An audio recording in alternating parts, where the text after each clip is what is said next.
morning children. Morning Key Stage 1. I thought today, instead of doing singing and musical instruments, you could just sit back, relax and listen to a story. This story is a little bit about music. So once you've listened to it, then maybe listen to it again and see if you can create some actions, maybe some music, some stomping, some clapping. When the story gets angry and fierce, you could do some loud sounds. When it's soft and calm, we could do quiet sounds. You could reenact the story. You could create some characters from the story, whatever you want to do, or just sit back and listen. The story we're going to listen to today is called The Musicians of Bremen. Here we go. Near the town of Bremen, there once lived a very mean farmer. This is him. See his mean, scary face? He does look angry, doesn't he? He had lots of animals on his farm and he was mean to them all. He made his donkey carry heavy loads from dawn until dusk, and he flew into a rage if it tripped or stumbled. Look at the poor donkey stumbling there. He fed his dog scraps while he and his wife devoured tasty pies and crisp golden roasts. And when it rained, he kicked his cat outside and left it shivering in the cold. Poor cat. One day, the rooster overheard the farmer talking. "That rooster's too old," he said to his wife. "We'll put him in the pot and eat him for lunch." And he licked his lips. "I'll get him tomorrow."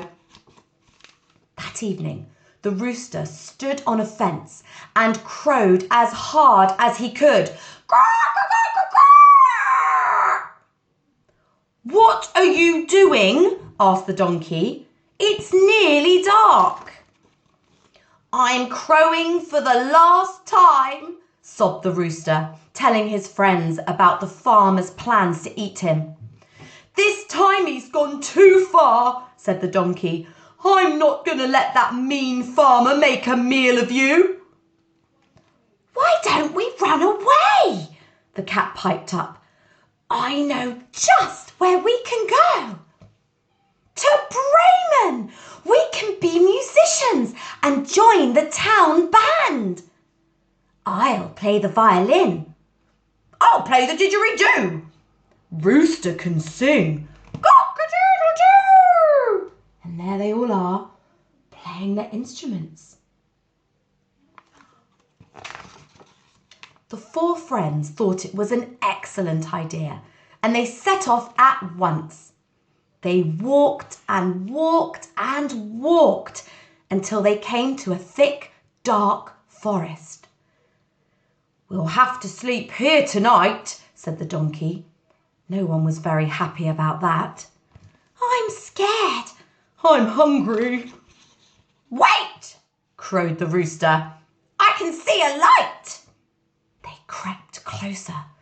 The light was coming from a little cottage.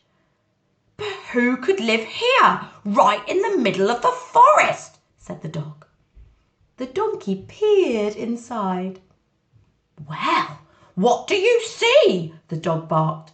"Yes, what?" asked the others. Food and drink," said the donkey, his stomach rumbling. "Oh, and a gang of robbers." "How can we get the food?" wailed the dog. "I think I know," said the donkey. The others gathered round to join him. Then the donkey stood next to the window.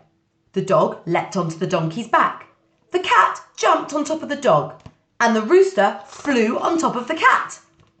"Is everyone ready?" whispered the donkey. 1, 2, 3, go! Cock-a-doodle-doo! Meow! Whoa, whoa, whoa! Eeyore! There they all are, making a racket. Braying, barking, squealing and squawking, the donkey, the dog, the cat and the rooster burst inside. "Yikes! Help!" cried the robbers. "Run for your lives!" And they bolted out of the door and ran off into the night. "Look at all the food!" Yummy. The four friends ate and ate and ate and ate some more.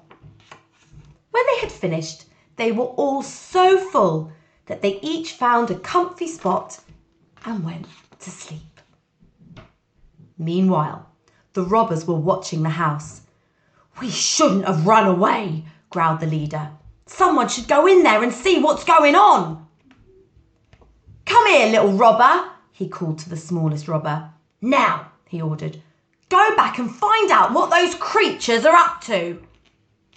Trembling with fear, the smallest robber crept into the kitchen.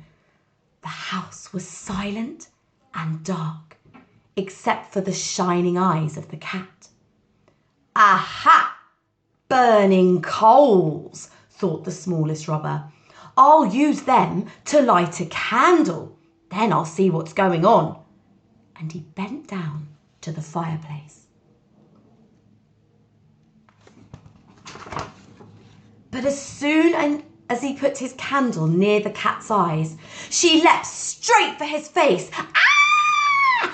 Terrified, the robber ran to the door, where the dog bit his leg. Ow! The poor robber flew out of the door and raced across the yard. He was so busy trying to escape that he ran straight into the donkey.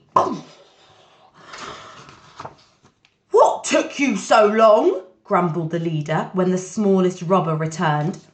"There's a horrible witch in there," he panted. "When I tried to light my candle, she spat at me and scratched me with her claws. And by the door, there's a huge man with a sword. He stabbed me in the leg. Look!" He showed them his leg, where the dog had bitten him. "But worst of all," he went on, "there's a big black monster in the yard. He beat me with his club."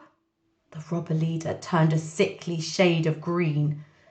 "Let's get out of here," he said nervously, "before they come looking for us." The robbers never went back to the house again. And as for the four friends, they never did go to Bremen to become musicians. They liked the robber's house so much that they stayed there for the rest of their lives.